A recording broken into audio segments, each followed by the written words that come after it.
Ladies and gentlemen, boys and girls, welcome back to your second match from the Asia of the day on Beyond the Summit TV. I'm LD. I'm joined here today by Statsman Bruno, who comes in and out of hibernation pretty much exclusively on this channel, so we're lucky to have him here. Bruno, RNG Sports, but not the same RNG Sports that we're used to seeing because there is no Mushi. WW is standing in for this team. I don't know who WW is, but still, I mean, they still have Joenet. KYXY has been proven to be a very solid player as well. So we should expect to see actually a very good game from this team. It's not all about Mushi in Orange Sport. Come on. I mean, let's give credit to the guy. He's great. He's the M god. But the other four guys, they're not that bad at all. I'm with you to a certain extent. Now, historically, Orange has not been all about Mushi. Joenet has been... I mean, it was Y God and M God, the twin gods of, you know, Malaysian Dota, Southeast Asian Dota, for a long time, dating way back, even a couple of years ago. But as of late, Joenet has really not been performing. Now, I'm interested to see if that's going to shift. KYXY, when he's playing with Orange, he's normally been on that solo mid role when he stands in for Mushi, and Joenet gets the safe lane farm. But from what I've been hearing, it's actually been Joenet playing that solo mid role a little bit more recently. I wonder if we'll see him on the TA. We've seen him more on the heroes like Naga Siren, Chaos Knight, sort of those, you know, mid-game team fight, kind of split-pushing, you know, tanky frontline heroes. We'll see if that changes, but it's just worth pointing out, it's not the full RNG Sports. Of course, guys, welcome to the Asia. Welcome to our Day 1 broadcast. There's a couple of other streams covering various games, a lot of group stage games happening simultaneously today. And we're only just getting started. This is our second match. We'll actually take a very quick look at the groups. You can see Zenith, Joenet, RNG Sports, TNC Pagibig, the Filipino team, and Myth Trust from Thailand. All of these teams are Group B. I gotta say Group B, a pretty close group. Joenet probably not going to move on, starting off with a loss to Zenith here earlier today. But the rest of these teams, they've got a shot, and I don't think Orange can afford to take anyone lightly. A team like Joenet, we saw some good play from them last game, especially, I think it was 993 on that Windrunner. His shackle shots were... really impressive. They were really, really good. But they're not opting for a Windrunner this game, I guess, because they have the Bounty Hunter now. That's a very good pick. That's a pick that can shift the tide to your favor if you get just one good team fight, especially after level 11, maybe level 16, when you can track pretty much everyone. And it's interesting to see that because that means they're going less of a wait and see what happens kind of game like they had last time. And more of a let's go and gank and kill people kind of game. Well, they got the Invoker. They had CK Wisp last game. It seemed like they wanted to gank, but the game did develop that way. And yeah, it's in some senses, it's got to be a good start for them because Orange have a really scary mid game. They're starting to get a lot of stuns up with Leshrac and Sven. They've got Warcry to give them a lot of bonus armor, which really mitigates what heroes like Bounty Hunter and Invoker can do if he goes for that Exhort build. And if he doesn't go for Exhort, where does the damage come from? Joenet no carry yet, so you expect to see Orange ban that out. It looks to be a support Rubik, offlane Bounty Hunter, probably a solo mid Invoker. Maybe we'll even see him safe lane and someone else go mid, but I'm not sure. I feel like Orange is going to have a good time with these lanes, mainly because who's going to deal with TA? So far, Joenet doesn't really have an answer for that hero. Well, we all know that Rubik and Invoker are not good answers to that TA. Mostly because as an Invoker, well, you'll get out lane. You're very, very weak until you have something online. If you're going for full Exhort, then, well, there's no way you're getting that refraction charges away from TA. If you're going for Quacks, yeah, well, Quacks, you have the Cold Snap, and you probably can remove the refraction charges, but then you have no damage at all, and she'll just outlast hit you. Rubik has pretty much the same trouble. Okay, yeah, the Fate Ball reduces TA's damage by a bit, and at level 1, it's enough to offset the refraction, but that's just level 1. Then you hit level 3, level 5, and that refraction is doing lots of damage, and your Fate Bolt, which is rather expensive, I might add, is not able to stop Temporary Assassin. But then again, let's not forget that refraction is now expensive as well. It's a little more expensive. That's a fair point. It is 100 mana per refraction. It's up from, I think it's 70 or 75 in the last patch. So you can't just get a set of refraction charges for every bottle charge, but it's still not out of this world expensive. TA is still, for me, fundamentally the same hero. Maybe she's got a bottle crow once or twice more. I'm not sure. We'll see. I'm not convinced about the Invoker. I'm actually going to spoil something that Godz will probably yell at me for, but we are planning on running a 1v1 tournament. It's actually underway. We haven't announced it yet. Shh, don't tell anyone. Godz will fire me. It will be our he secret. can't fire me. Only ldGOTA can. But the reason I bring this up is we actually had TA Invoker as one of the potential matchups, and we gave the pros a vetoes, and everyone was saying, everyone who had that matchup in their list of possibilities was vetoing it because they said TA versus Invoker, no chance for the new Invoker with that low base damage. Nobody wanted to play it. So Invoker's, if he gets some help, you can do it with the TA, but 1v1 is just not really a matchup anybody wants to play. We'll see, though. We'll see where he lanes. That's not really clear yet. It looks like mostly the off-laners being banned right now, the Windrunner, the Lone Druid. That's what Joenet are trying to remove. For anyone who's not familiar with Joenet, they are, I believe, from Indonesia, kind of an up-and-coming team. I think they actually defeated Orange in GEST Dota 2, and I want to say it was during the group stages. I don't know if it was the full Orange roster, because I know Orange did use stand-ins from time to time for that event. But yeah, it's a team that's, has some potential. I feel like for them, strategy and team decision-making is the big issue. They've got that individual skill. They showed it earlier today. Wow, this is greedy. I mean, how can you lane a TA, a Sven, and a Luna? Oh, you could do it. It's a support Sven. You know what we're looking at is probably an offensive tri lane. Luna will just get that solo lane up in the safe lane. They'll probably give her sentry wards, and then Bounty Hunter really can't. He can get farm, but Luna will be okay. And then you have a really strong tri lane, and they can look to even roam mid, set up some kills on Invoker. It's something that LGD has done. LGD International and the Chinese lineup as well. Both of the LGD squads, they like to put that Luna in the safe lane if it's something relatively, not amazing in the 1v1 matchup like a Bounty. They pull the sentry wards, maybe a bit of regen, and then Luna can take it 1v1. So that's what I'm thinking. But it could be a tri-lane Luna as well. She's pretty decent in tri-lanes because of that aura. Yeah, I mean, the plus 14, plus 16 damage at level 1? Plus 14, I think. It's really strong. It's nothing to sneeze at. No, and something I saw, I think it was LGD International, they went with a tri-lane with both Luna and Sven. And Luna pretty much got 5 minutes of farm until she got her Dominator, and she just went straight for the jungle and left Sven to farm. So 15 minutes into the game, you had a Luna that was farming neutrals quite a lot and ganking also, and a Sven free farming that safe lane. So they started it as a Sven support. He even bought wards or some support items. That's quickly shifted, and they had like a 3-core kind of strat with a strong mid. I'm not sure. I don't think it was TA, but it was a strong solo mid. Luna getting farm from the very beginning, and Sven switching into carry mode 5 or 6 minutes into the game. Actually, a really interesting strat. Yeah, it's something that it's a nice thing you could do is Luna's pretty versatile. She can go into the jungle early, like you mentioned. They can also abuse those stacks and pulls. Being on the dire side, there's plenty of opportunities for that in their own jungle. Even the Ancients could be an option for either of those heroes to farm. How does Undying slip through this far? I have no idea. Yeah. And Bruno, this is tricky because Joenet, they don't really have they've got really strong defensive supports, but even so, I don't think they have enough to deal with an Undying in a tri-lane versus tri-lane situation. And what makes it worse, where's the physical damage to bring down the Tombstone? They are lacking it. Orange have a lot with the Sven, Luna, TA. Joenet, very little. Bounty and Invoker can have okay damage, but not really enough. And my biggest concern of all is how did Joenet deal with the 5-man group up and push from Orange? Maybe around that 15 to 20 minute mark. They don't have a whole lot of AoE. Bounty Hunter's not going to do much in those fights unless Orange make mistakes. And there's no real team fight. So Joenet very reliant on getting those ganks, spreading the map, and avoiding those 5v5 clashes. And they end it with a profit, which fits that. Yeah, it's actually very impressive because if you look at this, they have a TA against them, and they don't really have any damage over time spell. Because I don't see any. You have Shadow Demon's Dot, but it's not. I mean, it's just a tick of damage. They don't have any way to kill the Undying Tom because they don't have right clickers at all, unless you count Bounty Hunter, but he isn't really one of those. They're lacking AoE. They can't stop pushes unless the Invoker goes full Exort and goes with a Meteor and try to do something about it.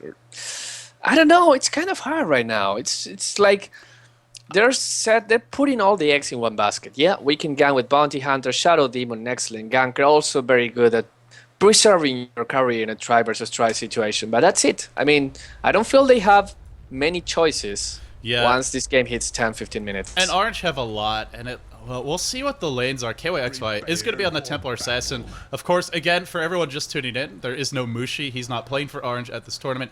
WW, who has stood in for them before, he'll be standing in for them again. Really, there's not much about this player on the records. I've even seen some of the more dedicated forum posters who generally seem to know everything about any kind of random player. On Team Liquid, on Ghost Gamers, couldn't dig up too much of WW, but we'll see what he can do. He's been sort of a serviceable stand-in so far. Nothing spectacular as of yet, but we'll see if he can bring out some big plays today. Joenet on that Luna. Ice on the supports Sven. Observers picked up. And Extinct on the Leshrac has gone for the early point splitter.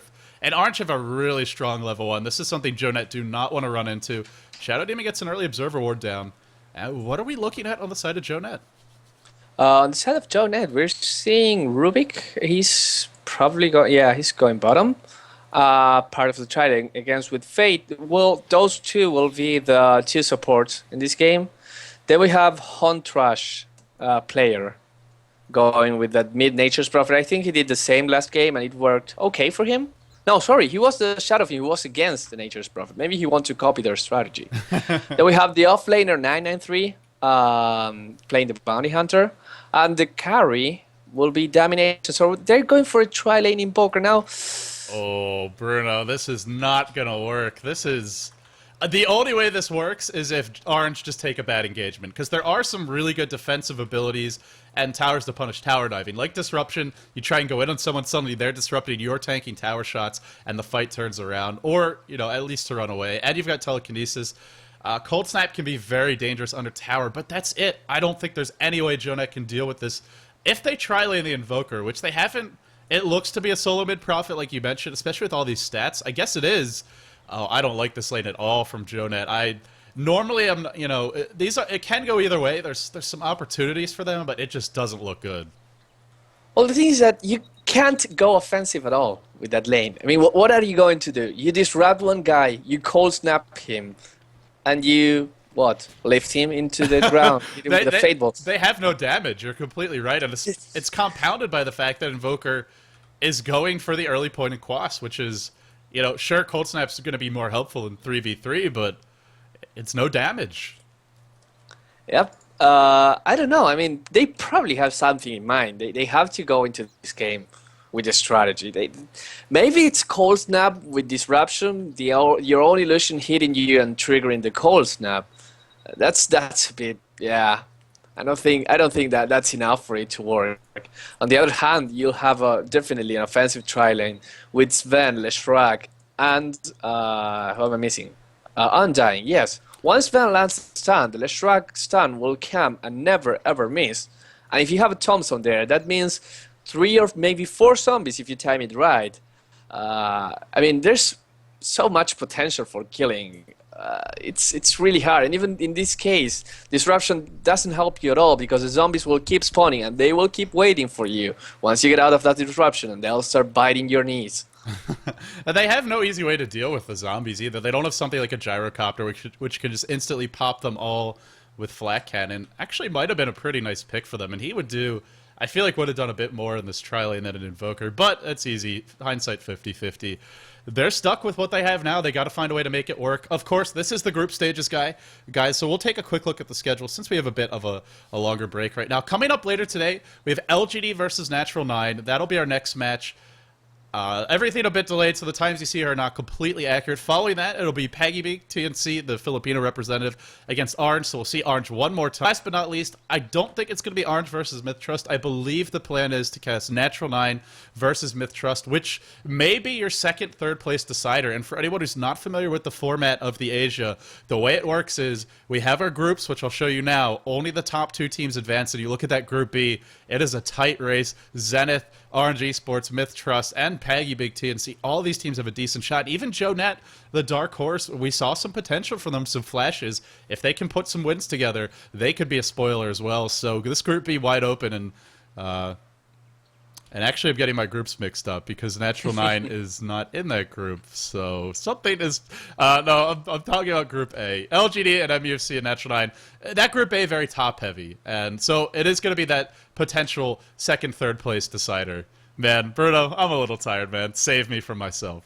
And I will save you. Actually, it's our friend Helen with some information. Thanks, Helen. She says the WW, the player currently playing Undying, is a land friend from Extinct, the other orange player, and he's actually really good. I haven't seen him play, I think, as a stand-in in orange ever, but I have to trust her, and if she says he's a good player, I'm looking forward to see this guy.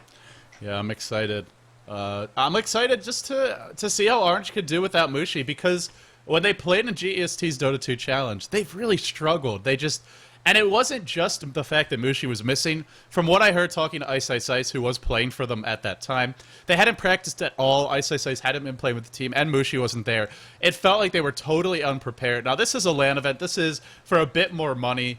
Actually quite a bit more money. So you'd expect that they're a little bit more prepared and sort of cohesive. We'll see if they are. Bruno, that tri-lane versus tri-lane seems like not really the best matchup if that's what Orange go for. They should have the edge. But the one thing I will say for Joenet, they have some pretty good wards up, and that may help keep them alive.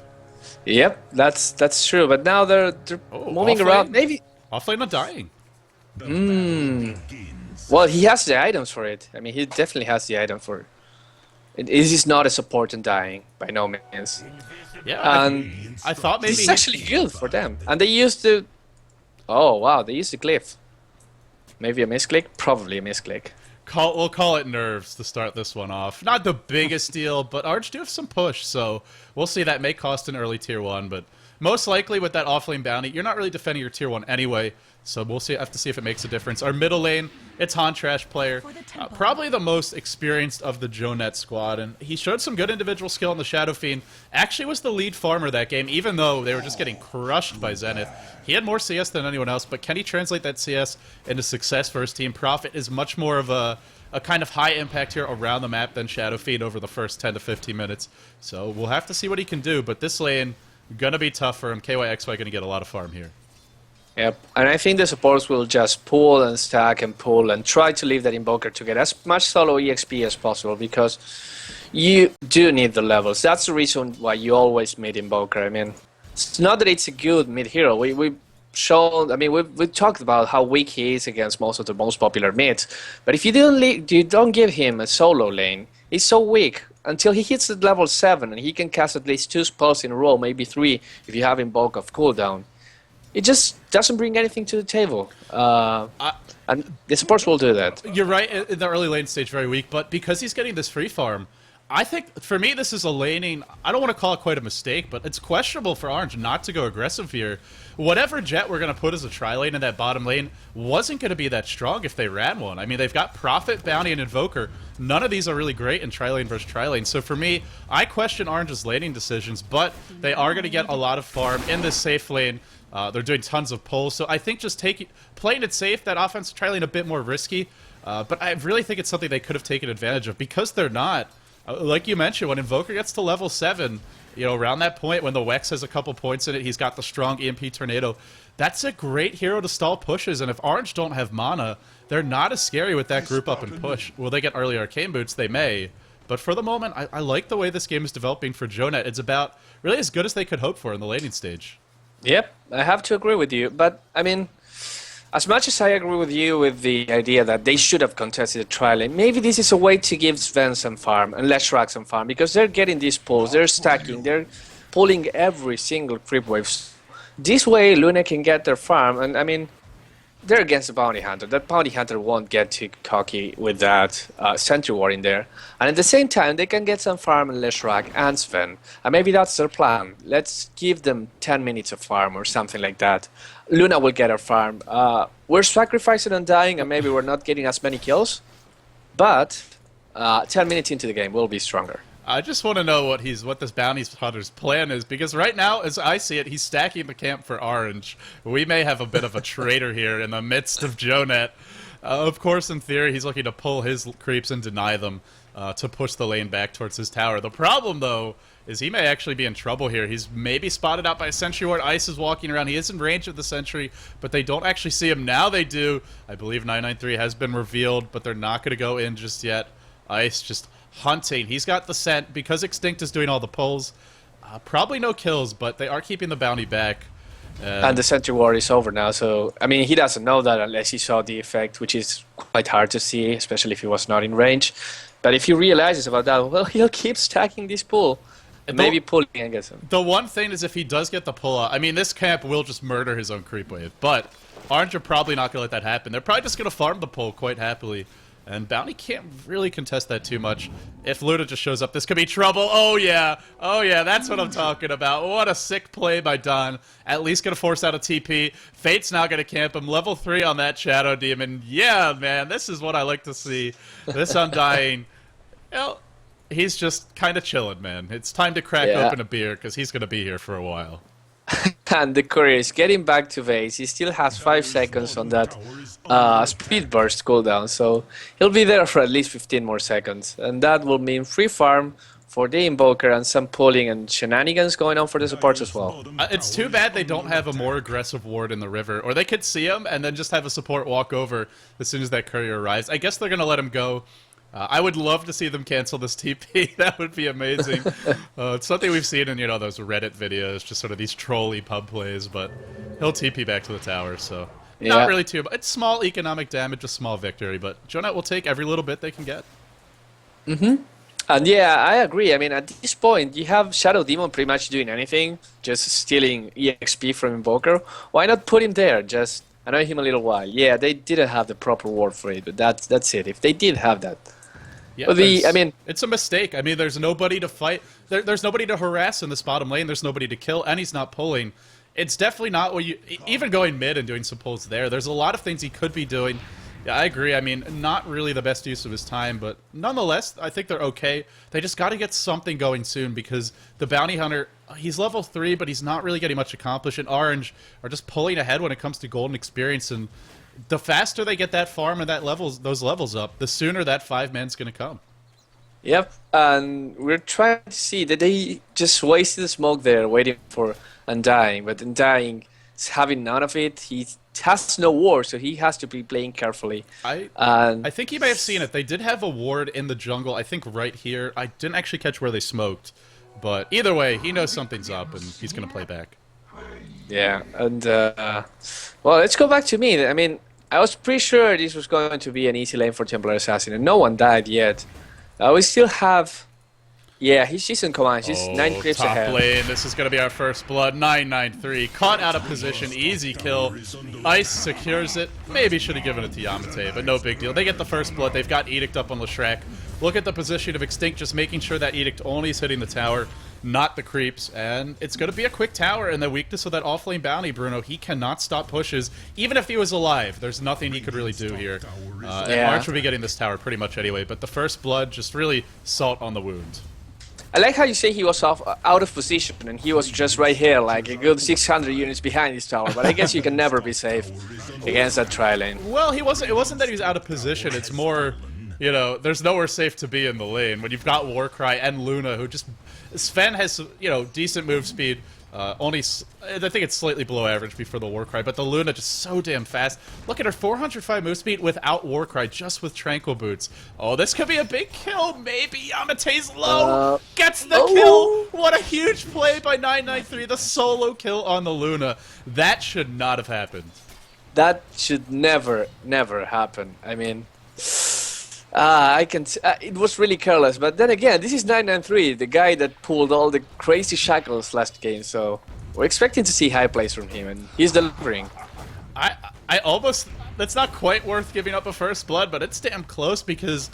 I mean, trading kills with that Luna when she's so far ahead in experience, that's a huge win for him. Not really what you want to give up the first blood, but now he's got his bottle, he's got his boots, and he could have a big impact here in the mid game. I don't know how many kills they can find because it is a Wex Invoker. It's not really that Exhort build, not the best sort of burst damage ganking style lineup. Oh, top lane. Right after he gets the kill, Orange strike back. Well, I mean, it's okay. It's still okay. That's the off lane. The problem is the other tri lane. Where's Undying now, by the way? He's chilling. Touring. Yeah. he's on a tour. Hey, it's mid lane. Going to get a few creeps now. But yeah, I mean... I question those two supports there. They can't really push, and they're not doing anything to actually help. Now it seems that Nature's Prophet wants to go and pull as well. Yeah, he was forced to TP away. Undying did drop the tombstone, and TA went on him. Speaking of that, TA, all the basics up, and if it's a blink dagger for KYXY, it's not too far off. The one other mistake that I've seen from Joenet this game is they didn't respond to that top push with a quick bottom push of their own. Would like to see Prophet rotate in towards that lane since he's not winning mid anyway. Could have looked to push mid, push that bottom lane earlier on. That's the benefit of having that solo Prophet. Gets the quick levels and has the mana to summon Treants. So maybe not ideal decision making from Joenet, but they still have track, and with track there's always an element of hope. They may find a kill mid. Onto Ice they go. Ice is overextended. Really aggressive positioning from him, and he pays. And we see the aggressive power of that tri lane of people who didn't do any damage at all. But I guess once you hit level 7 with that Invoker, it's no longer a factor. Well, when the tower is your main... What do you have the tower? You've got the DPS. It's without it where we got to be a little bit worried. Yeah. And that TA right now is... Well, the Leshrac is behind her, but she has to be careful now because there are 3 heroes over there, maybe 4. It's a big group up from Orange. Pretty early. We're not even at the point where they really have their full potential unleashed. Yamate's got something on the way. It's a Blade of Alacrity. It's going to be at least that early Yasha. We'll see if he goes back for the BKB. It's a pretty decent item to get it. There's still that Demonic Purge and Track which go through it. But I think it's something he'll need just to help deal with all the nukes. We'll see what he goes for. KYXY. Yes, EMP's Mana Burn does go through. That Refraction, for anyone who's wondering. Leshrac will drop. Now WW falling next, and there was a track kill for that. That's one track kill. This is a great opportunity for them. Can they find some more? Well, probably not with those meld crits, but that was some good gold going their way, and it stabilizes the graph quite a bit. Yeah, that was a really, really good thing. Leshrac thought for sure that he had that haste room, but Bounty Hunter was hidden there, and when he struck there, it suddenly became much, much more difficult. And that tombstone didn't last for like 2 seconds, and it's just because it's a level 2 tombstone. And that means it doesn't have as much HP. Yeah, it's just a lot easier to kill off at those early levels, and not nearly as damaging either. But he's struggling on the levels, but I do like how they've moved him towards the middle lane at this point, because Joenet just not really the most aggressive line, especially with that Wex Invoker, not having a ton of damage. Sure, they've got Bounty and Prophet, but it's even a Prophet going for a mech, so going for that more defensive item. He'll have it soon, and that could be a tie turner. If Orange overextend, the mech turns the fight around. Could be a pretty big way to find some track kills. For me, that's what Joenet should be doing. It's sort of what we saw to Zenith the last game. It's just try and bait some bad engagements from Orange and catch them out. Bottom lane, it's the Invoker. He got that safe lane farm. Now he's going to pay for it. He gets picked off. In comes the Eclipse. Doing some... Actually, not doing anything. Nothing. Just too many creeps there. And Luna forced to run away. May even fall here. 993 giving chase. Ice also running. Is there a lift? It's on cooldown for 5 seconds. Shadow Poison scouting things out. Ice running back in. Then running away. Hoping that they'll focus him. And they are going to oblige. There's no mana for track. But they do get another hero kill. Meanwhile, the trade's happening for Orange. The tier 1 falls mid. TA claims that. And now TA about to get a haste turn. We're going to see a race car. Ferrari-esque TA race? Or nope. Just gonna stand about here to get and a wait. haste room. That's and a really double damage. The rune spawns. There you go. Now haste DD combo. Is he really gonna walk away after that? No, he has no haste. He has no haste. The haste expired. So No. What? Did he misclick there? Because it was 11:58, which was after I was talking about it. I swear there was no rune there. You're seeing things. You should sleep more, LT. Is it the trap? Bruno, I'm losing it, man. Save me from myself. Yeah, in my defense, I suppose the trap does look kind of like there's a haste turn in the middle. It's a glowing red object. My bad, there was no haste. There you go. This is what you guys come into Beyond the Summit for, is to see some classic LD fails. Oh my. Well, what do you say? It's 12 minutes into the game. You have 1 kill in favor of Joenet. Most importantly, that Invoker had free farm and now has face boots and 4 stuff, which is really, really important to have at this time. Well, on the other hand, the Luna just has a Yasha. That's one thing about Tranquil Boots, that everyone on Luna goes Tranquil Boots. And it's really, really good for the laning stage. But it kind of falls off after a while because, I mean, you will get hit in team fights, and that means you'll have normal boots. And you don't have any kind of attack speed, extra moves, but yeah, you get attack speed or extra damage. You do have some armor or some HP, but again, I mean, when you're in a team fight, it's not working for you anymore. So I mean, do you agree with going Tranquil Woods and staying with Tranquil Woods until really late? Or would you go something different? Well, power treads are just really cost-effective DPS, more so than pretty much any item in the game.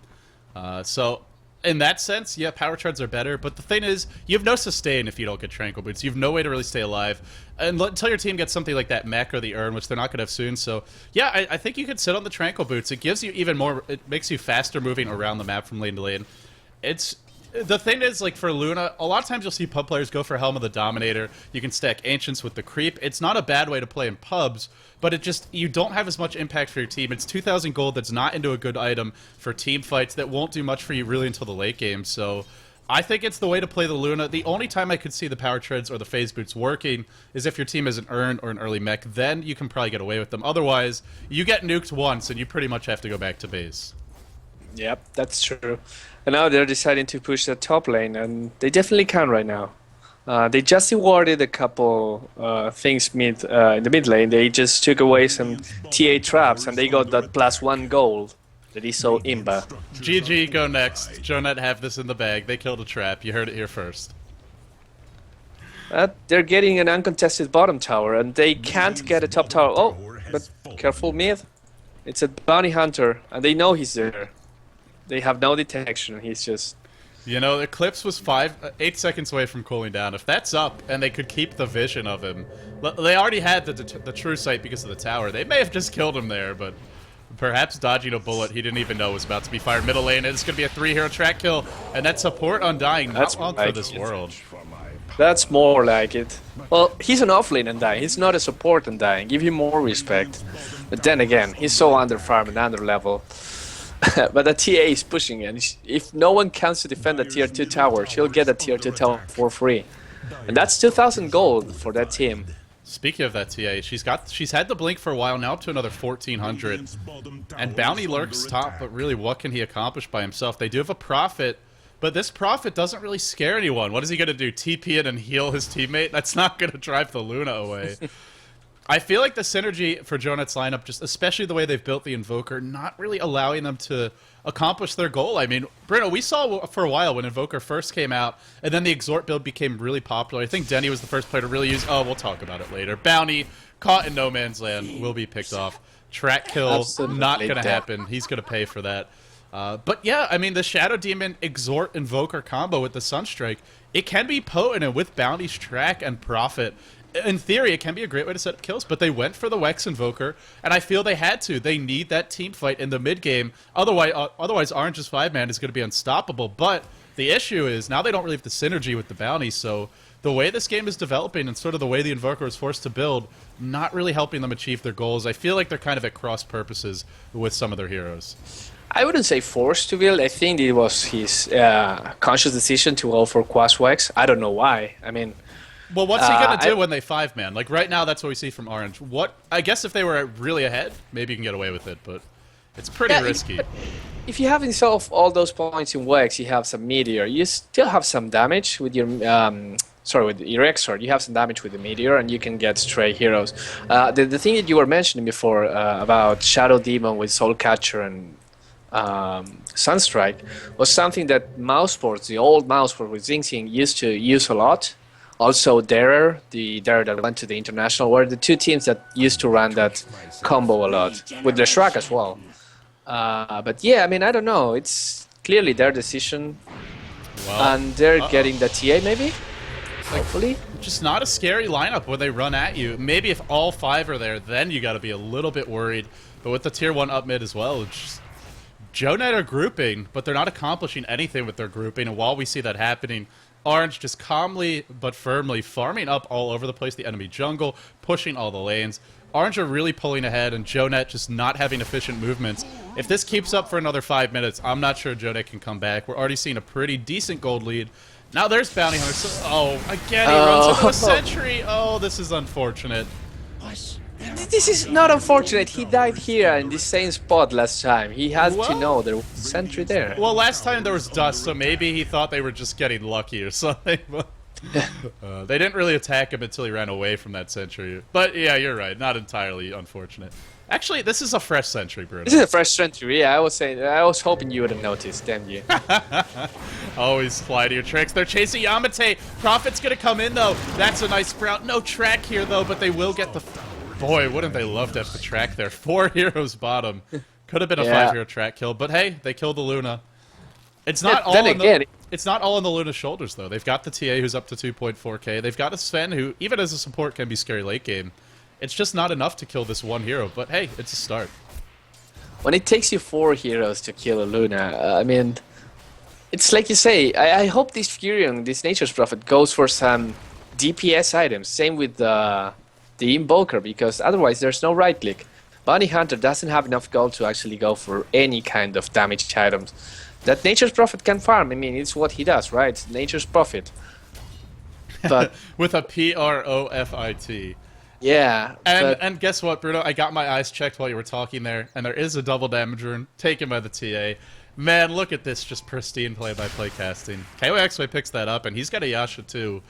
Oh boy. He's gonna hit hard, and honestly, one thing I'm very surprised about is that Orange haven't gone for Roshi, and they've had a lot of the Lance pushed, and they have a lineup that brings it down really quickly with Meld, the minus armor, and just the raw damage from Luna.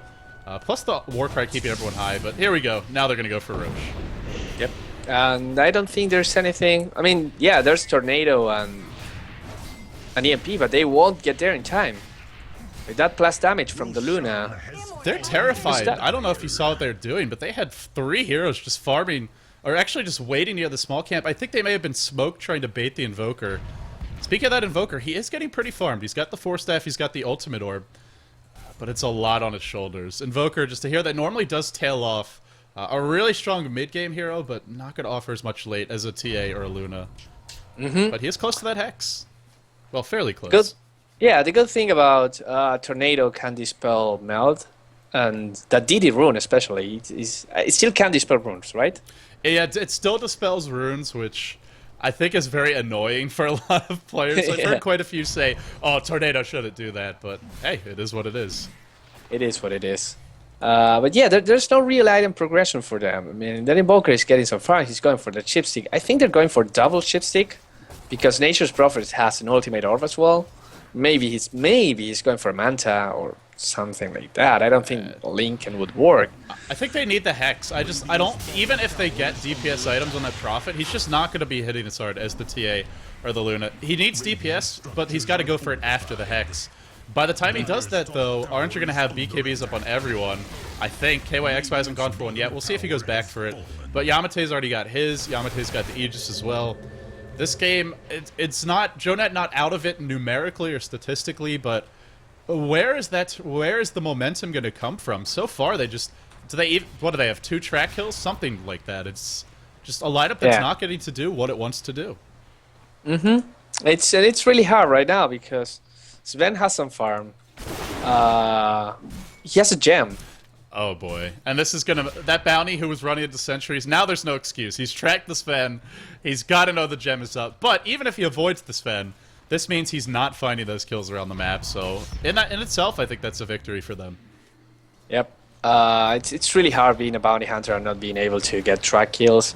I mean, the hero is just that, right? It's about the track goal, and you build your team around that. If you can't get the track, if you can't get those kills while ganking, you have to get them through team fighting. And this is not a live night for team fighting. Right, it's the 2 weaknesses of Bounty Hunter. The one was he can't stop the pushes when they come on his lane. We saw that at the beginning of the game. The other weakness is if he doesn't find track kills, he's not going to offer you nearly as much as pretty much any other hero in a 5v5. The track move speed can be very helpful, but it's really about the bounty gold. If you're not getting that, you're probably losing fights, unless you have an amazing 4v5 lineup. A team that can win with just 4, and well, Joenet don't seem to have that assassination on the Shadow Demon, and the big fight breaks out. By which I mean EMP Tornado is thrown, Orange will back off, but they're still gonna get this tower, and Orange just really asserting their map control at this point. Yep, it's really hard right now. Oh, look at that damage! Oh my god, look at that damage! And now the Luna ult. Off with his head, says Yamate, says really KYXY with the executions inside of the enemy base. Yamate has the BKB, pops it before the Aegis. I don't know about that. Is he going to die, though? If not, I guess it works. Yeah. Oh, he will. He dies. No BKB. Not the end of the world, but about as sloppy as you get. Will it cost him? He's got the Eclipse, but the Disruption Illusions will tank a lot of that along with Triads. This fight going really surprisingly well. Gem on the floor. Not denied by Hantrash player. They pick off the Luna. That early BKB pop. Brutal, man. That just cost them so badly. A huge blunder by Joenet. And now the chase happens. The bounty is dead, though, so none of these are track kills. As good as it looked, they could be getting so much more gold, but hey, 4 heroes dead, and E just popped. Call it a big victory for Joenet. And Survey noticed that Orange can't underestimate them. It is a big victory, although if we look at the kill score, they're still 1 kill ahead, so they traded even there. They just Rubik bought back, and I think the other hero respawned because of time. So it's okay, they may get the middle tower out of this. And I say may because Sven is already there and TA can get there in a moment. So it's a good trade. I mean, the best they can get at the moment. But still, they need to do more if they want to get control of this game. It is something we've seen, sort of the wrap on Orange is that their laning phase, they normally are very strong, especially when Mushi's playing. But even when he's not, Joenet a very strong laning player. So is KYXY.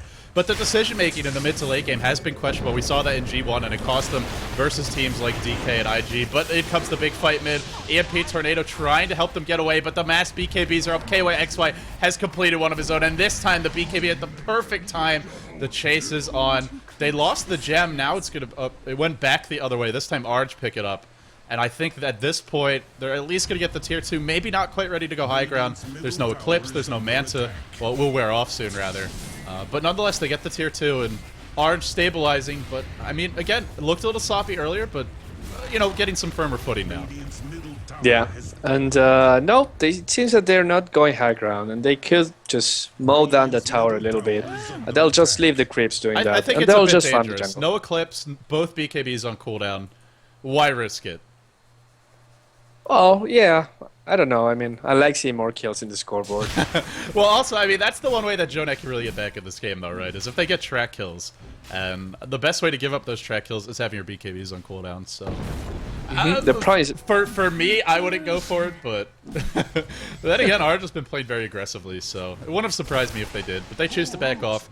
On their way out, they'll do some economic damage, stealing all the enemy jungle camps, and just further limiting what Joenet can farm. Yep. And the problem is that Bounty Hunter, level 9, I mean, he's close to level 10, but he really needs a level 11. At level 1, it's 10 seconds of the track, meaning that you won't be able to get more than 2 in a team fight.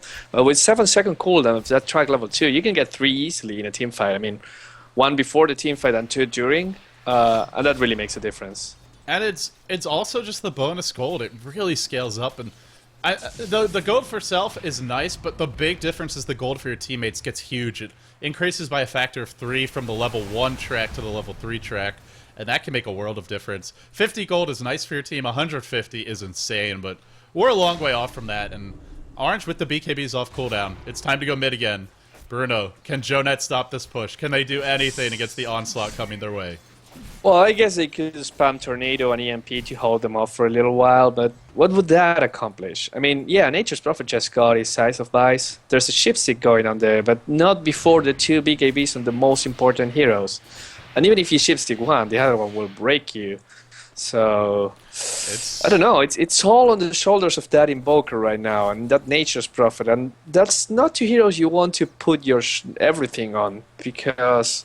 they have no late-game potential, no true late-game potential as a farm Sven or farm Luna have. Well, so it's hard. Orange really slow rolling it. They're playing it quite safe, very defensive positioning for them. Just farming the enemy jungle. I mean, they're doing again. They're trying to just pull ahead when it comes to farm. They feel they have this late, waiting for that next Aegis to come. Probably once they get that, I think that'll be when they look to push. But for the moment, having gotten a little sloppy there at one point, they don't want to make more mistakes. And it's something that we started to touch on at the early stage. A lot of new people have joined us. But this is a pretty... both of the groups, there's going to be some competition.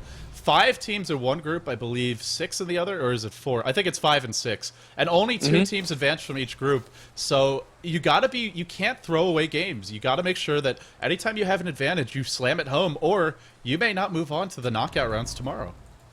Yep. So they just lost one. playing against Zenith. They don't want to lose this one against Orange because that puts them in a really, really tight corner now. So, and but I don't know. And likewise for Orange. Orange don't want to drop this game because Joenet is, you know, it's not a bad team, but it's one of the teams that they should beat. That's a game they should win, even without Mushi. From what we've seen, Orange just seem a little bit more polished, but they got to finish the job. Yep. The only problem has been that Undying, who's very low level compared to the rest of the team. I mean, he's even lower level than the two supports. But you don't really care about that because Undying is all about getting that level 7 and getting that Thompson. I mean, the rest is a plus, it's a bonus. Yeah, a couple of DKs more in the team fight will definitely help you and help Undying survive. But why do you care about focusing on Undying when you have Sven, Luna, and a TA hitting you really, really hard? Yeah, I agree. It's not the hero you want to focus, but you also really don't want to ignore them. And they should be able to kill the Tombstone at this point, even though it's max. They have, you know, just having a Hex gives you decent damage. They should be able to focus it, but if they're doing that, like you said, they're not dealing with the real damage dealers, the real cannons on this team, the TA, as well as the fire hurling Luna. So we're gonna have to see. Speaking of that Luna, Butterfly coming soon. Eagle Song is up. This is really big farm. Look at the overall net worth. TA and Luna way ahead of a solo mid Prophet. It didn't go for a Midas, went for more of the team-oriented build, and just hasn't gotten the farm to stay ahead. Prophet and Invoker are heroes who have to be ahead to out-carry heroes like Luna and TA most of the time. And, you know, with track gold they could have been, but they just haven't found the track kills. Yep, and now they know they're doing Roshan, but this Roshan will die in 10 seconds or less. There's nothing they can do to contest. They can't get there before the Roshan dies. They're going for it. They're walking, but they're just in the easy camp right now, and Roshan is in 20% life, 10% life. That Roshan is gone, my friend. It might have been a hero Treant trying to deny that Aegis, but of course, they did Stormbolt them at the last second, make sure those Treants get killed off. So a nice attempt by Joenet. I want to see them take a fight, Bruno. I don't think once Orange gets to their base, you're just losing Rex. With the Manta Illusions, all the glaives bouncing through your team. We've seen it before from LGD in the GST challenge. It's impossible to defend against Luna. Once she gets next to the Rex and she's got the two illusions and the main hero going away, it's just going to bring them down so quickly and the supports die to the damage. But here we go. The big fight breaks out. Oh, really nice disruption. That was the killing blow from KYXY. Instead, the killing blow, well, he waits a few seconds to get it. I guess it's really funny playing Leshrac against a Shadow Demon. When you get a nice disruption for a save, Leshrac is saying, oh, thank you, you're just putting him there so I can stun him easily. Yeah, ideally in the laning phase, you just disrupt the Leshrac and walk away, but at this point you can't do that because he was going to die anyway, and, you know, nothing else Fate could do. If only he had a refresher. If only, but he's not going for a refresher at all this game. And they're going high ground, why shouldn't they? They have an Aegis. They have all their skills. They still have Luna Eclipse. Go for it. I'm just waiting to see if Joenet can even stand near this tower, because normally what happens is the glaives just bounce through and absolutely destroy your entire team. Even just from the illusions, they hit pretty hard. We'll see. We'll see. But if they're driven back, then the Edict is working away on the tower, and even the TA can do some damage. Speaking of that TA, caught in a bad position. Okay. 5 that helps. Track kill. Sloppy from Orange. And Joenet capitalized. They do find a nice pick there. Now Yamate forced to run away. Here comes the disruption. Remember, this hero's normally hard to focus. He has that BKB. But Orange in a headlong retreat. Joenet defend. They get a 5-hero track kill, and they get it on a core hero in the TA. And just that one track kill, you can see the sharp dip upwards in the gold graph. The chase is on. Orange is on. They want to TP out, but they really can't. On-trash player taking some good damage. Where's that Eclipse? Just get a kill. Yamate's just holding onto it forever. Turns around, goes the other way. There you go, but Eclipse was stolen. Could be a huge turnaround, except Rubik runs in. Underestimates the number of bolts to come out from that Luna. Could have turned the fight back the other way, Bruno, but just got a little greedy, little impatient, and he pays. Aegis is still up. Luna will drop. And now it looks to be a pretty bad engagement for Joenet. They have to run away, and that Funeral manages to survive by TPing away. They have to leak their wands, go to the top, bottom tower and defend this, but it's 2 versus 4. And do they have buyback? I don't think they do. I'm so disappointed. I really wanted to see that Rubik steal Eclipse and just completely turn that fight. And Eclipse is not an easy spell to steal, because normally she just casts Elucent Beam immediately after. And you're also running away when Eclipse goes off, but got out. and then ran back into the meat grinder. Painful to watch. And now they look for the Rex. But they will take something in return, I guess. Ice dies. The gem drops. KOX by TPing out. He's got that BKB. Can they? Oh, just in time. I think the BKB just about to expire. The chase now going the other way. This could be a 4 or 5 hero track kill. They never actually got Wait racks. for the track. There you go. There you go. 5 hero track kill. Joenet clawing their way back into this one, and as bad as it looks, they still have racks. They've got the Hex on the Prophet. Now he's getting that damage we talked about, as well as the Invoker having a Hex of his own. Double Hex. It is a great way. You can have as many damage items as you want, but if they can bring you down while you're Hexed, they don't do anything for you. Also, the BKBs slowly losing duration, getting shorter and shorter. Joenet, they've got a pulse. It is thready, but they've got a pulse.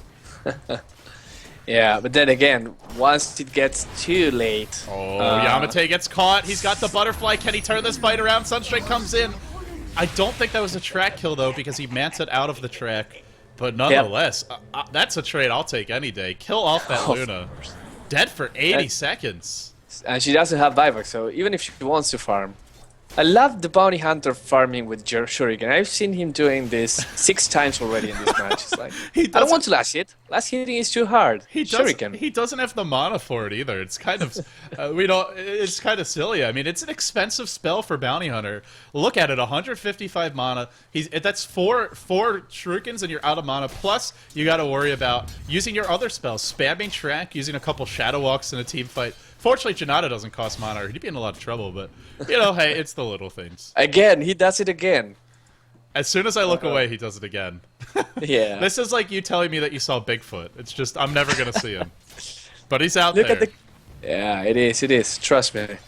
Well, what will Orange do right now? They don't have Roshan to take. They can't get that rune, that Rishon rune. Farm Ancients for a bit.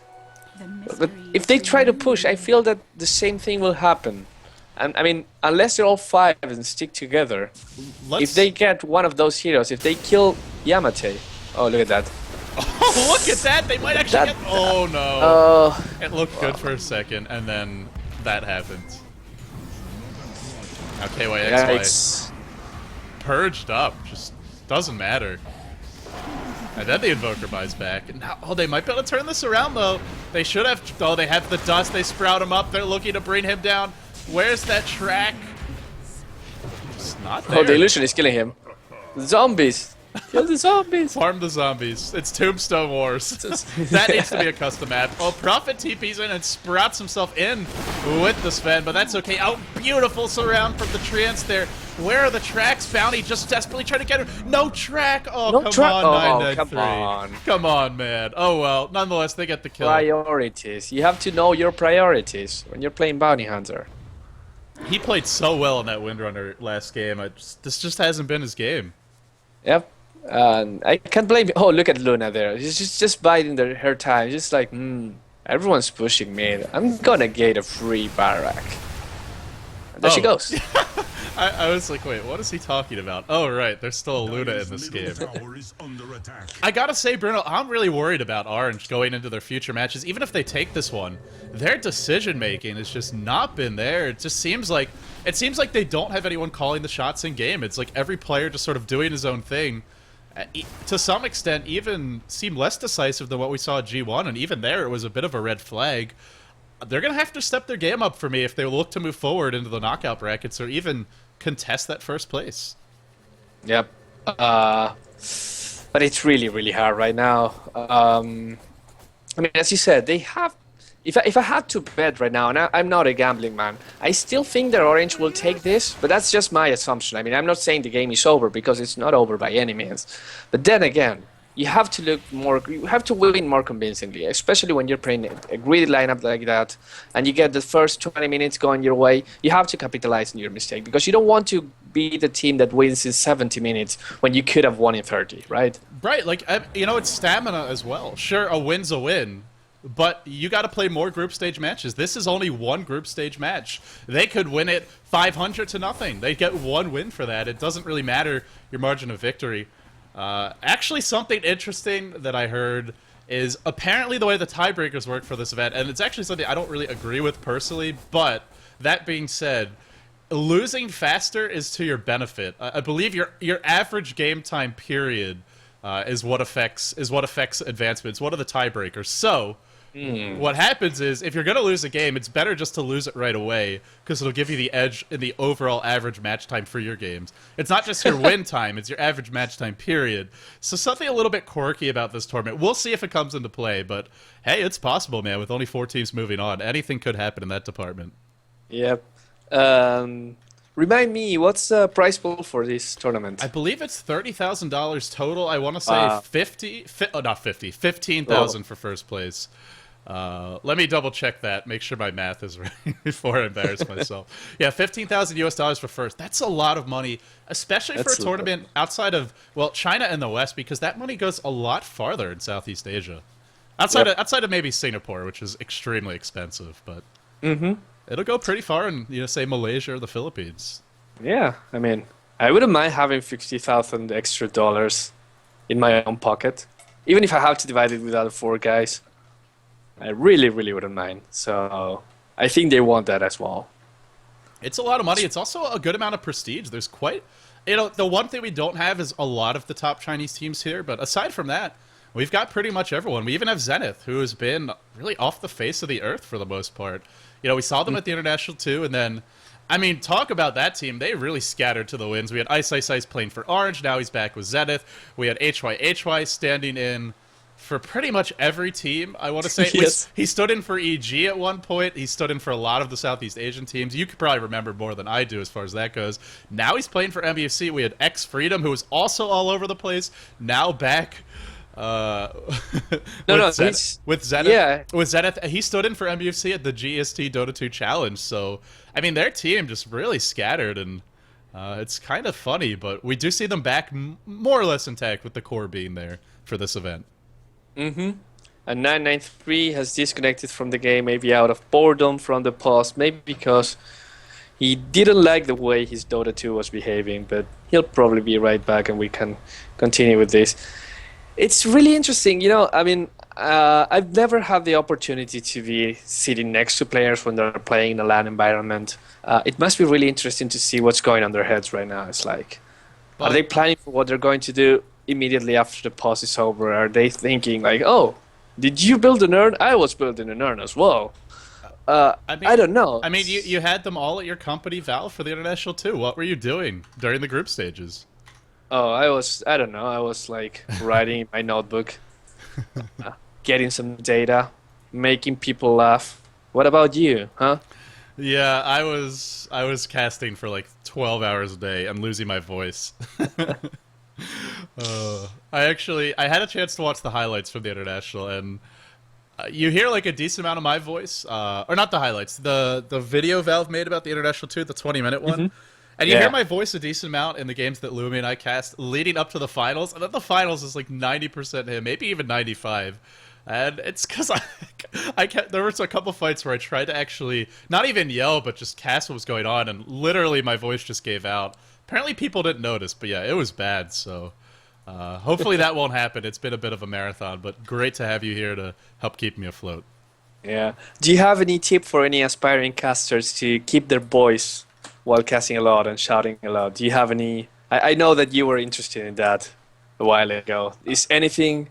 Try not to really scream, because that's a lot worse. I mean, you can do sort of a controlled roar. And something like AC's really good at it. He gets extremely loud, but it seems like it doesn't affect his voice at all. And, I mean, get vocal training, I suppose. I'm not really the right person to ask for that. It's definitely something I struggle with. Okay.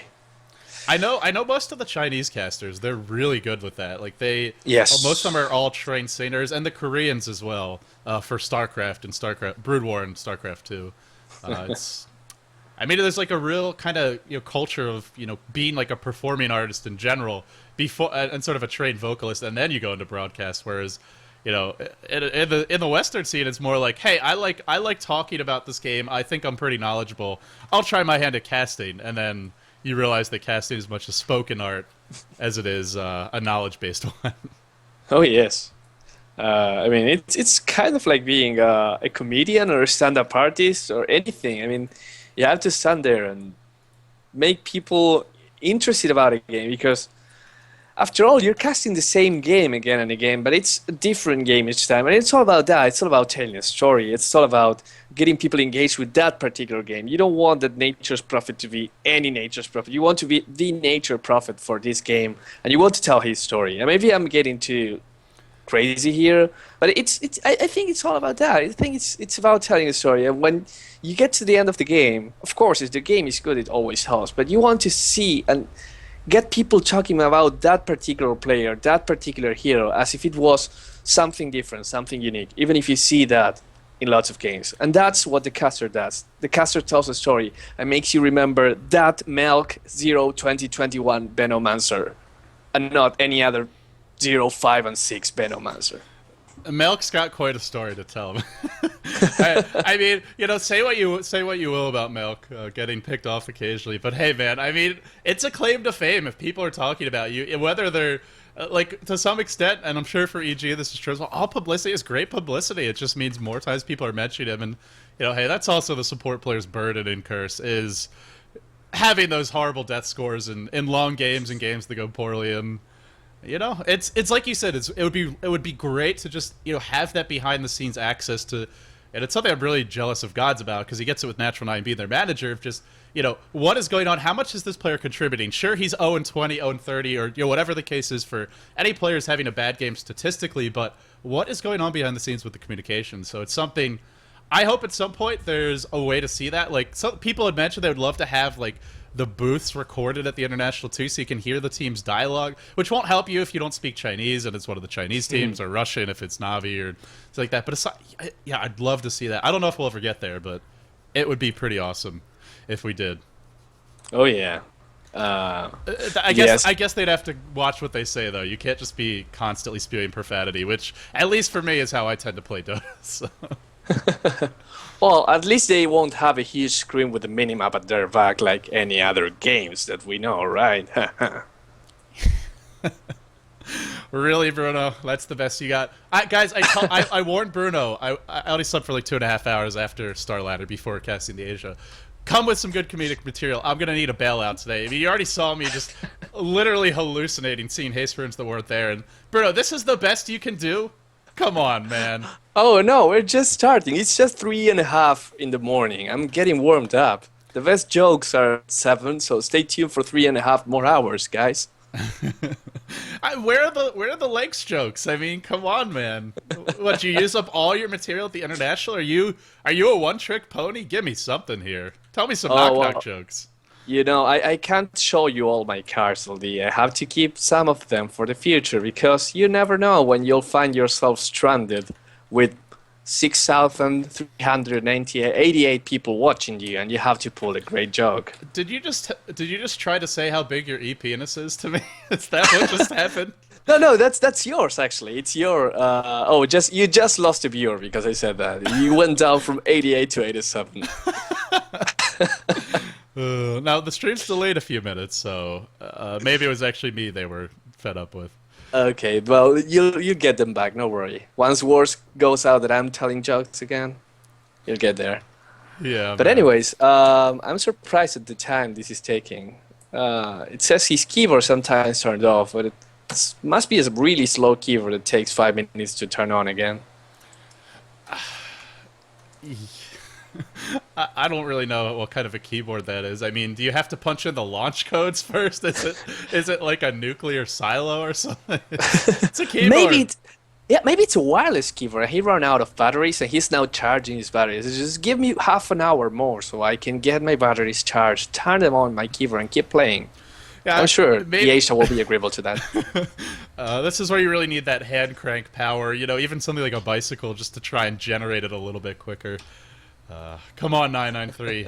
Pump that gas harder, or fill up the tires faster, whatever the case is. But still, he refuses to reconnect.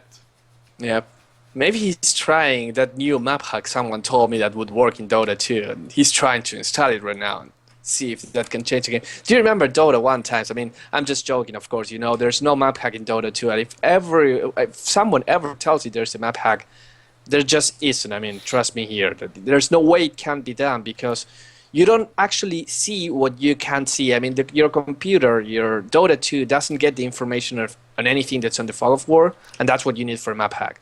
But in Dota 1, you used to have map hacks, and what would you do against that? It was so unfair. You say that, but what's to stop you from sending yourself that information and nobody else with a special version of the client? Aha! I'm wise to your tricks. Actually, you need to have a different server, not a client, because the problem is that the server is not giving that information, not your client. Even if you have a modified client that can see anything, as long as the server is not telling you where things are. No, you have a modified client that whispers sweet nothings in the ear of the server. And well, this is a conversation that will have to come for another day. It looks like we should be resuming momentarily. Fine. Oh yeah, we're casting Dota. I almost forgot. Here we go. The BKB up on Sven. Orange, pretty much everything you would want, except for an Aegis, which they don't have right now. There's a Chrysalis on Prophet. We see that double Hex be pretty nice. What a disruption. Dodges the stun and the melt, and then it doesn't matter. He'll die anyway. Bruno, this might be the end for Joenet. Did we really wait 10 minutes in a pause for winning in 2 more minutes? Let's hope not. Can you imagine? Give us something, Joenet. Can you imagine watching the end of Titanic and then they just stop right when they're having that final conversation? You know, with the lifeboats and Leonardo DiCaprio hanging off the edge. Then, well, I guess he's gonna die in the end anyway. I know how this movie ends. Yep. But then, why Orange? You're doing that? Okay, I take it back. You can push when you kill 2 heroes, and you just got bottom barracks in 2 minutes. But no, they're falling back. They're just going to wait for the Roshan. It's up in 1 minute, and they'll go for that mid tower, I guess. Oh, there's going to be a Hex here on Ice. He's tracked up. This will be a nice little kill. He's got a BKB. He could TP away, and they don't have any answer for this cheesy BKB TP out. Lacking the damage as well. They throw Yamate backwards. They got to get out of here. They don't want to eat that Eclipse in the river. There are no treants available to tank it. It looks like Bounty Hunter just kiting everyone, trying to find an opening, at least setting up the retreat for his team. There is a gem on Extinct, and there is death awaiting him. And now Aegis probably to follow. Roshan about to respawn. And I think round 2 of this push, unless Orange really screwed up, should be the death knell for Joenet. But they're split pushing, they're trying to hang on, but they're hanging on by a thread. They can't realistically contest this Roshan, right? They can't. But what can you do? You can't TP Fury in there. They're just no one will get there in time. Yeah. And you don't want to fight near the pit when Luna has Eclipse and has the Manta illusions. You're gonna bunch up. They're gonna bounce through with the glaives from the illusions. No way. You can't fight it. But you also really can't give this up. I don't think that they couldn't stop round 1 of the push, and that was without the Aegis. Oh, and by the way, the cheese as well, because it is the 3rd Roshan. Yep. So it's Aegis and cheese and pushing the mid lane. They're pinging that creep wave. It's like, let's go, guys. Let's get in there, and they're just drawing a line like this. They got to take this fight outside of their base. If Joenet let Orange get to their base, they lose the second lane of Rex, and there's nothing they can do about it. Those Luna illusions will prevent you from even standing near the tower. So they have to take the fight outside their base. But how do they do that? How do they find the openings? This, well, maybe could be it. Yamate's pretty far up, a little bit by himself. Looks like the team is coming, and if they don't take this fight outside their base, I don't see any way that Joenet defends. Yep, it's really, really hard right now. Are they going for top tower instead of mid tower? It's like Orange is not really clear on what they want to do, and they just have to push lane. And as you said, I mean, there's no way they're taking that fight outside the base because Joenet is not ready for taking a fight outside the base. So whatever happens... Right, but they have to. Like you said, they can't take it outside their base. But once the Luna gets here, look at this Rex. It's just going to melt. So it's a rock, a hard place, and some painful spikes to boot. And as the supports run in, we see exactly what we were talking about. The glaives just bouncing through. They can't even get in range of the tower once the tower falls. It only gets harder. Bruno, this looks to be the end for Joenet. I don't see how they defend this. Maybe they've got a magic trick up their sleeve, but if not, they're going to drop to 0-2. And Orange, I actually don't know what happened in their first match, but they will at least get 1 win on the board.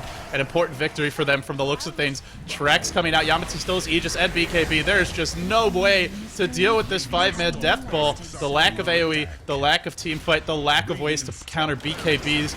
All of these things we talked about being concerns for Joenet sadly seem to be prophetic at this point, getting picked off, getting caught out. They may find a kill or two here and there, but they're down 2 lanes of racks, and they gotta really they have to have a massive fight, or there's just no chance of a comeback. Yep, it's really hard. Shadow Demon died, Bounty Hunter died. I mean, I like they're not really caring that they're not. Well, we don't want to team fight. We just take your towers while you look at us, track us all you want, pop those tornado. We just move a bit to the right. Meanwhile, the tower is dying and dying and dying and dying and dying. Just run out of his ultimate. It's like a boxing match where your arms are tied behind your back and you see the guy's about to punch you in the mouth, but you just have to stand there and take it because you can't move your arms, you can't defend yourself. And that's a Stormbolt on 2, maybe even 3. I think it caught. There are going to be some easy kills. Han Trash player next in line, triple for KYXY. Ultra for him, he wants a rampage. Can he find it? There is a trap. He wants to pad those stats. KYXY filling in admirably here. Mushi is absent, but Orange are going to, in the end, it was a shaky performance in the mid game, but they seal the deal.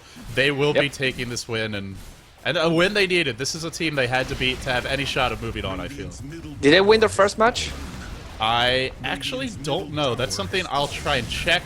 If anyone in the chat does know, maybe you guys have been... The nice thing about being a viewer is you can watch multiple streams at once. We, however, cannot. Let us know, but at least Orange has 1 win to their name. We do know Joenet is 0-2, and this will be the last match we see of them today. It's going to be tough to advance at this point as we take a look at the group who awaits for them. We have our final scoreboard for you at Dota Academy, of course, and they played Zenith, they played Orange, so it's Paggy Big TNC and Myth Trust. I would say both of those teams, from what I've seen, should have the edge, and Joenet, they've showed some signs, but it's just they're not quite at the level of the teams they played so far. Yep. That's it for Joenet and Orange this game. I hope you guys had fun. You saw some interesting things. We talked about some crazy things as well. And keep tuned in because the next match is LD. Drum roll, please, while I bring up the schedule. It is LGD versus Natural 9. It might be the best match on the stream of today. It's something that we talked about being a very important match. That should be coming up soon. In Group A, you have Eloon's Revival and First Vietnam, who are all going to be heavy underdogs in that group of 6. Remember, only 2 teams move forward. So LGD, MUFC, Natural 9, these are the 3 teams that really have a strong shot, I would think on paper at least, of moving forward in Group A in those top 2 slots, which means this is a crucial match. This one, and the final one of the day, which we should be catching, which will be MUFC versus Natural 9. If somehow they can pull a win out of the hat, that would be a big deal for N9 and give them a much more solid route into the knockout rounds, where only 4 teams will be tomorrow. But for now, that's going to wrap up this cast, guys. More games to be coming your way a bit later today. We have 3 more matches before it's all said and done today, and then Star Ladder after that. I'm LD. I'm joined here today by Bruno. If you enjoyed Bruno's casting, if you want some more Bruno, if you want some more Fantasy League in your life, by the way, there will be a Dota Fantasy League for the G League. Go check him out and support him. Twitter.com/GA Fantasy League. Dota-Academy.com is his website. And if you want to enter that Fantasy League, fantasy.dota-academy.com. But for now, guys, that wraps up for this cast. We'll be coming back with more action soon. Stay tuned for that. GG.